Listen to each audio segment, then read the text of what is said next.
Hi everybody, it's Richard here again and welcome to another video.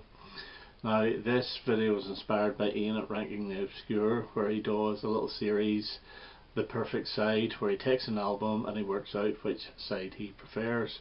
But I thought I'd do a little bit of twist on it, and I'm going to show 10 albums which I think all have a perfect side. It doesn't mean that the other side is perfect. In fact, in many cases it's not. But I think that the side I'm going to show is actually quite flawless.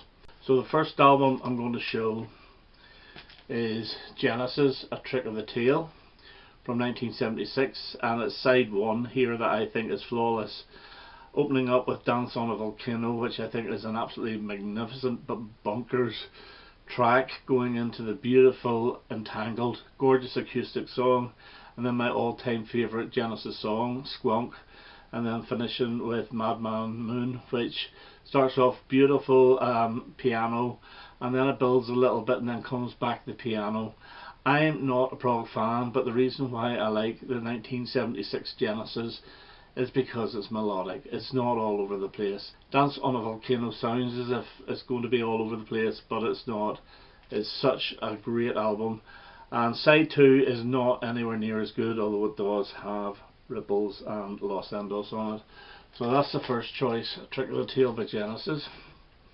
Second choice is Billy Joel, The Stranger, and this is from 1977, and again it's side 1, opening up with Moving Out, Anthony's song, really good pop song, followed by The Stranger, some really good guitar sort of riffs in it, very strong song, nice whistling as well.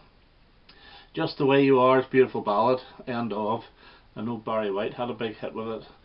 And then Scenes from an Italian Restaurant, which is probably Billy Joel's best ever song. So those 4 tracks, in fact, all got on to the Greatest Hits Volume 1 and 2 CD version from 1985. Scenes from an Italian Restaurant didn't get onto the LP, but in saying that, the whole side got on to the CD version, and it's absolutely magnificent. Unfortunately, side 2 is nowhere near as good, but it does have She's Only a Woman and Only the Good Die Young. But it does have a couple of stinkers as well, like Get It Right First Time and Everybody Has a Dream. But side 1 of this is flawless. Next up, and only 2 songs on side 1 of this, and it's Love Over Gold. And it's the magnificent Telegraph Road, which goes on for about 16 minutes, but you don't think it does. It's just a really good atmospheric track. It's beautifully played and it is melodic. And then you get Private Investigations, one of their best ever singles as well, a #2 hit actually in the UK, and it's a weird single. You wouldn't think it would do so well, but it did extremely well. And yeah, is this my favourite Dire Straits album? It possibly could be. Side 2's not bad actually. I do like Industrial Disease. It's got a bit of a Walk of Life feel about it, but it does get sickening after a while, and It Never Rains is quite good.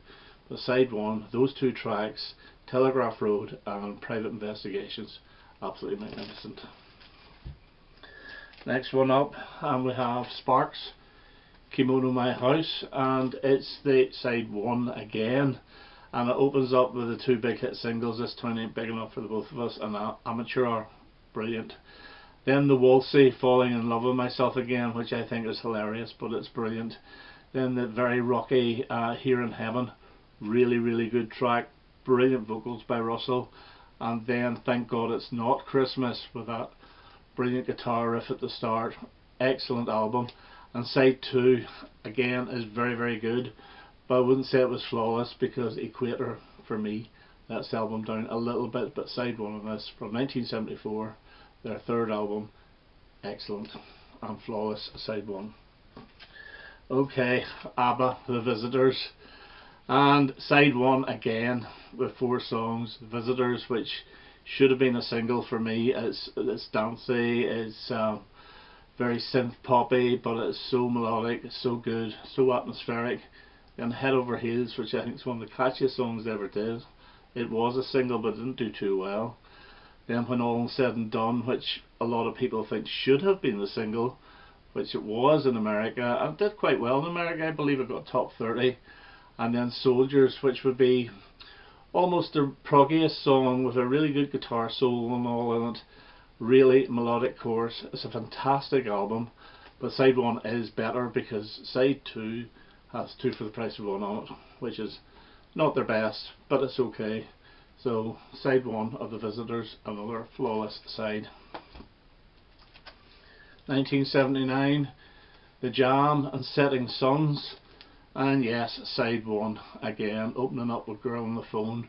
Punchy, catchy, short, brilliant. Thick as Thieves, one of their best LP tracks, going into the real crushing Private Hell, another excellent track. And then we have Little Boy Soldiers, which itself is quite proggy, and it goes into a little acoustic section, but it's fantastic.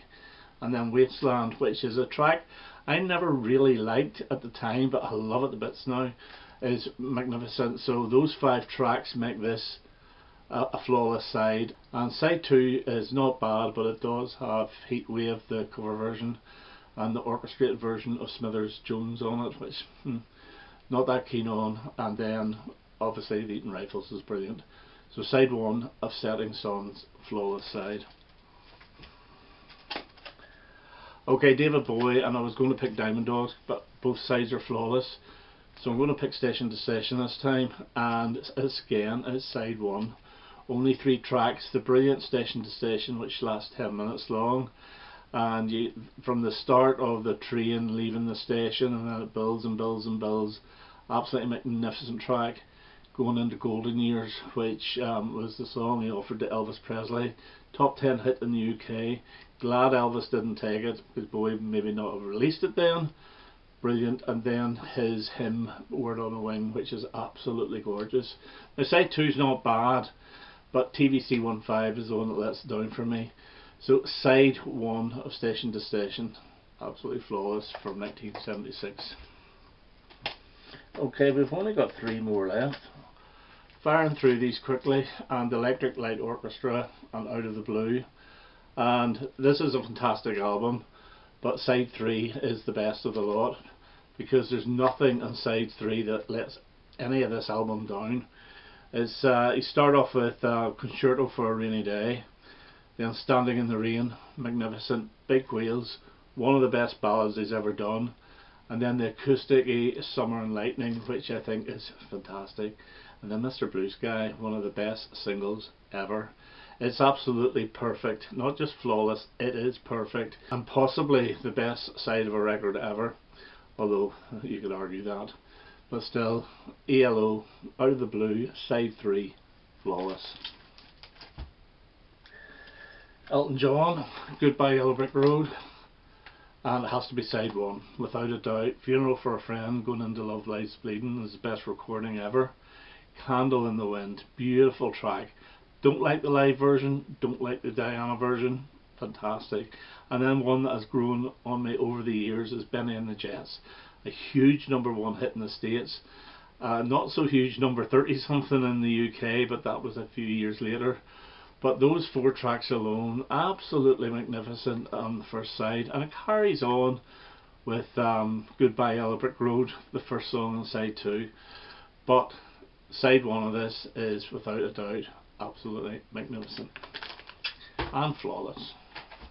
And the last one I'm going to show, and it's probably the most obvious one to everyone, and it's side 2 of Abbey Road, with opening up with Here Comes the Sun. And I call this the medley, the whole of the side the medley, although really the medley should really only start with, I'm not even too sure where it starts, because You Never Give Me Your Money, Sun King, which I love even though it is a steal from Albatross.